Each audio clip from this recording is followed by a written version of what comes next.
Hello and welcome to Science, Knowledge, and Know-How. I'm your host, Will Boyd. This week's course is All of God's Creatures Need Rest.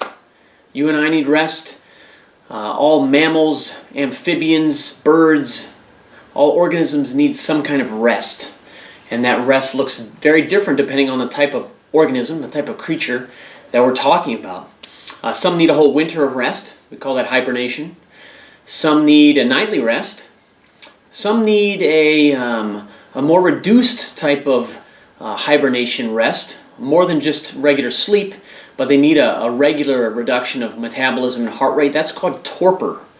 And so we're going to be talking a lot about torpor and rest and the differences between torpor and hibernation and rest this week.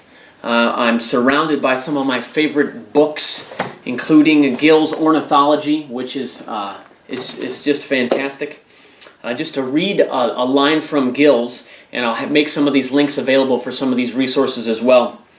And as an energy-saving measure, avian body temperatures fluctuate a few degrees during the day and may drop 2 to 3 degrees at night. The physiological condition in which the body temperature drops below normal is called hypothermia. So we just talked about that. We talked about that adaptive hypothermia, which is really getting close to what we call torpor. And we don't go into torpor, but many winged creatures do. Many birds go into torpor, and many bats go into torpor. Many others migrate. And so migrating birds decide they're going to put off their rest, and they decide to hop on the air currents and ride for some thousands of miles in one flight nonstop. And then they catch up on the rest on the tail end. We won't go into that too much today because hibernation is a future unit that we'll be studying. But in this course, you will learn about the differences between hibernation and torpor. And you will also learn about creatures that go into this torpor state.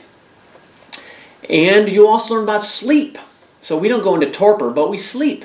And there are some reduced metabolic activities, reduced heart rate. There's some interesting physiological changes that occur during sleep. And so we're going to talk about those and have some fun hands-on projects that make use of those ideas and concepts.